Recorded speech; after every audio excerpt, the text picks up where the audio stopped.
BJP की tension बढ़ाने का कर लिया अखिलेश ने ब्लूप्रिंट तैयार। 2027 का चुनाव होगा सपा के लिए खास। अखिलेश ने लोकल लेवल पर बनाई बड़ी रणनीति। एक पोस्ट से बड़ी सियासी हलचल, बीजेपी के दिग्गज नेता भी देखकर रह गए दंग। इस बार अखिलेश ने ऐसा मास्टर प्लान चुनाव को लेकर तैयार किया जिसने अभी से नेताओं और कार्यकर्ताओं में बेचैनी बढ़ा दी। भले ही विधानसभा चुनाव में वक्त हो, लेकिन अखिलेश इस बार कोई भी चूक करने के मूड में नहीं है। उन्होंने एक नहीं दो ऐसे फैसले लिए जो बीजेपी खेमे में टेंशन बढ़ा सकते हैं। सिर्फ यही नहीं, अखिलेश के दाव ने सियासी गलियारों में भी हलचल मचा दी है।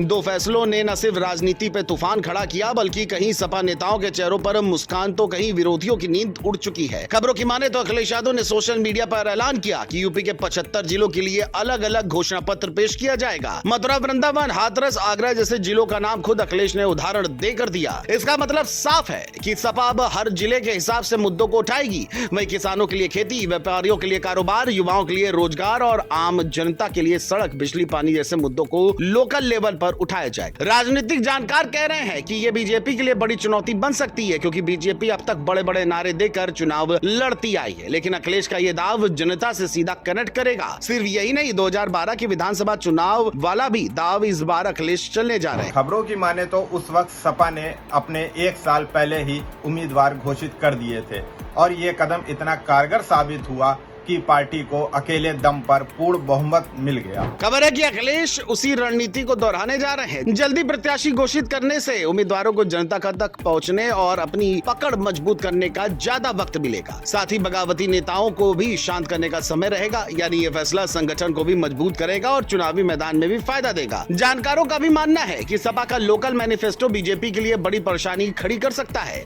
क्योंकि बीजेपी आमतौर पर पूरे राज्य के लिए एक बड़ा घोषणा पत्र लाती है, लेकिन अखिलेश का ये प्लान जिले दर जिले जनता को लुभाएगा। सड़क, ट्रैफिक जाम, जल भराव, शिक्षा, स्वास्थ्य और किसानों की समस्याएं हर जिले के हिसाब से वादे होंगे। ये वही मुद्दे हैं जिनसे जनता रोजाना जूझती है। ऐसे में जब जनता को अपने इलाके के हिसाब से वादे मिलेंगे तो सपा की पकड़ और मजबूत होगी। इसके साथ ही अखिलेश ने साफ कर दिया है कि 2027 में भी पार्टी पीडीए यानी पिछड़े, दलित और अल्पसंख्यक समीकरण पर चलेगी। सपा को करीब से जानने वाले पत्रकार भी मान रहे हैं कि यादव वोट बैंक के अलावा सपा की नजर इस बार अन्य ओबीसी जातियों और दलितों पर है। बाबा साहेब आम्बेडकर वाहिनी के जरिए दलितों से जुड़ने की कवायद हो रही है। यही नहीं, बूथ स्तर पर संगठन को मजबूत करने के लिए अभियान तेज कर दिया गया है, जो बीजेपी के लिए सिरदर्द बनता जा रहा है। बीजेपी जहाँ अभी भी अपनी रणनीति तय करने में लगी है, वहीं सपा ने मैदान में उतरने से पहले ही मोहरा बिछाना शुरू कर दिया है। लोकल मैनिफेस्टो और जल्दी प्रत्याशी घोषित करने का प्लान 2012 वाली यादें ताजा करा रहा है। यही कारण है कि अब सियासी गलियारों में अखिलेश के फैसले की चर्चा हो रही है। बीजेपी नेताओं की परेशानी को बढ़ा रहा है। अब आगे क्या होता है, ये देखने वाली बात होगी।